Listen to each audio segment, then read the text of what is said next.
Hello po, magandang umaga, tanghali, hapon po sa inyong lahat. Mega love shoutout po sa inyong lahat. Ngayon po ay nagluluto po ako ng Bacol Express na manok.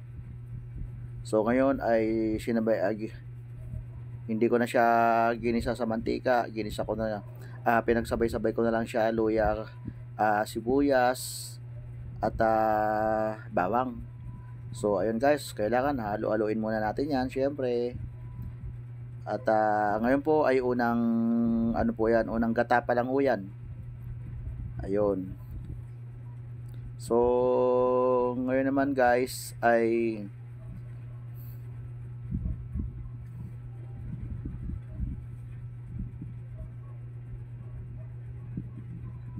halo-haloin naman natin. Siyempre. At ngayon po ay kailangan nating ilagay ang okra. Ang okra daw ay isa sa mga masustansyang gulay na kailangan ng ating katawan. At ngayon guys naman ay ilalagay na naman natin ang bagoong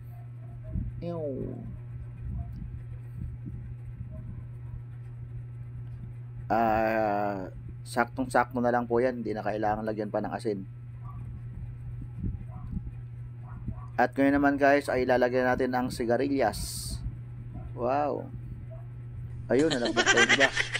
So ngayon guys ay nilagay naman natin ang talbos ng saluyot at kamote. So marahil nagtataka po kayo bakit Bacol Express tapos may saluyot at talbos ng kamote. So syempre gusto natin dahil syempre ang gulay ay alam naman natin na yan, ang gulay ay kailangan natin araw-araw kumain ng gulay sapagkat ang gulay ay pampahaba ng buhay. So ngayon guys, halo-haloin muna natin yan habang hinihintay nating maluto. At syempre ay ilalagay na naman natin ang paminta. Ayun guys. So ngayon guys ay lalagyan naman natin ng laurel at isusunod na natin ang pangalawang gata na purong gata. Ayun. So kailangan syempre halo-haloin muna natin 'yan dahil para lumaganap ang sarap.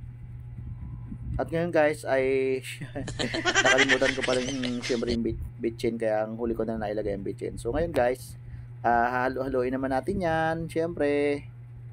So ayun, lalagyan natin ng konting suka para hindi siya mapanis. May ulam kami ngayong tanghali at meron pa kaming ulam mamayang gabi at bukas, diba? Siyempre initin na lang natin yan, tapos ulam ulit. Lalagyan naman natin yan siyempre ng sili yan. Siyempre Bacol Express yan eh. Kahit na manok yan, Bacol Express, hindi mawawala sili yan. Yeah. Halo-haloin natin para kumalat yung sarap. So ngayon guys, tapos na, luto na to guys. Ay alam na, susunod yan, kain na tayo. Yeah? O yun. Ayun guys, lutong-luto na yan. Kain na tayo. Ayan, sarap.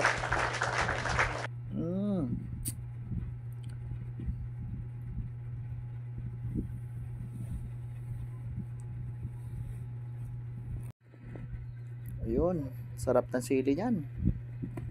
Wow.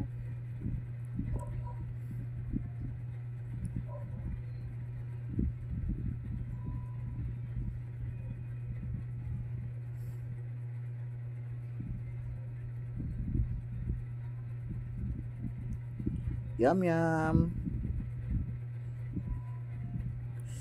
Sarap.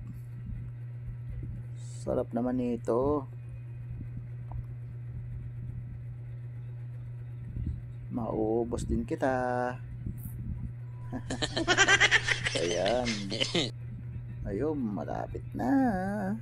Malapit nang maubos. Ayun. Goodbye.